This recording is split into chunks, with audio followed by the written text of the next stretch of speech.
දෙට්ටුවා සුලිකුණාටුවෙන් විනාශයට පත් රජවිගම ගල්කුළම පාලමේ හා පැතිබෙම්ම ඉදිකිරීම් ඊයේ ආරම්භ කෙරුණා. ඊට වැය කරන මුදල රුපියල් මිලියන 25ක්. මුල්‍ය ප්‍රතිපාදන වෛබ පළාත් සභාර මුදල යටතේ වෙන් කර තිබෙනවා. වැඩ ආරම්භ කිරීමේ අවස්ථාවට අමාත්‍ය චන්දන අබේරත්න මහතා ඇතුළු පිරිසක් එක්ව සිටියා. රුපියල් මිලියන 836ක වියදමින් නිදිකෙරුණු කෑගල්ල නවඩිපෝ සංකීර්ණය ඊයේ විවෘත කෙරුණා.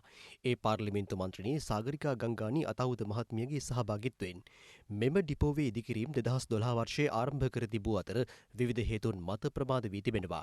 ඩිපෝ සංකීර්ණය ඉදිකර ඇත්තේ කෑගල්ල බුලත්කොහුපිටිය මාර්ගයේ පරගම්මන ප්‍රදේශයේ අක්කර 5ක වගුරු බිමක් ගොඩ කිරීමෙන්. බස්ට්‍ර තලුත්විඩියා කිරීමේ ඒකකයක් ලංගම රියදුරු පුහුණු පාසලක් ඉන්ධන පිරවුම් හලක් සේවා මධ්‍යස්ථාන පරිපාලන ඒකකයක් ඇතුළු පහසුකම් රැසක් මීට ඇතුළත්. ගිරිඋල්ල නගරය සඳහා නව රථවාහන අංගනයක් ඉදිකෙරෙනවා. එහි ඉදිකිරීම් ආරම්භ කෙරුණේ පාර්ලිමේන්තු මන්ත්‍රී වෛද්‍ය ජගත් ගුණවර්ධන මහතා ඇතුළු පිරිසකගේ සහභාගිත්වයෙන්. ව්‍යාපෘතියට වැය කෙරෙන මුදල රුපියල් 1,50 ලක්ෂයක්. මෙම රථවාහන අංගනය ඉදිකෙරෙන්නේ දිට්වා සුළුකුණාටුවෙන් හානියට පත් ගිරිඋල්ල නගරයේ ක්‍රියාත්මක සංවර්ධන කටයුතු වලට සමගාමීවයි.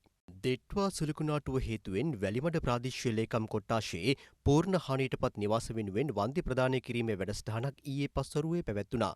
ඒ පාර්ලිමේන්තු මන්ත්‍රී ආර්.පී. විජේරත්න මහතාගේ ප්‍රධානත්වයෙන් වැලිමඩ ප්‍රාදේශීය ලේකම් කාර්යාලයේදී මෙහිදී ආපදාවට ලක්ව තිබූ ස්ථානවලින් ඉවත් කළ නිවාසලාභීන්ට සහ ආපදාව හේතුවෙන් සම්පූර්ණයෙන් නිවාස අහිමි වූ පවුල් සඳහා වන්දි ප්‍රදානය සිදු කෙරුණා. එහිදී පළමු අදියර ලෙස රුපියල් ලක්ෂ 20ක්ද ඉඩම් මිලටගත් අය සඳහා නිවාස ඉදිකර ගැනීමට රුපියල් ලක්ෂ 50ක්ද වශයෙන් මුදල් පිරිනමනු ලැබුවා. මොරොන්තුඩුව හා මාවල වෙල්යාය හරහා ගලා බසින තිරිමාන්නගේ ඇල සංවර්ධනය කෙරෙනවා. එහි ඉදිකිරීම් ඊයේ ආරම්භ කෙරුණා.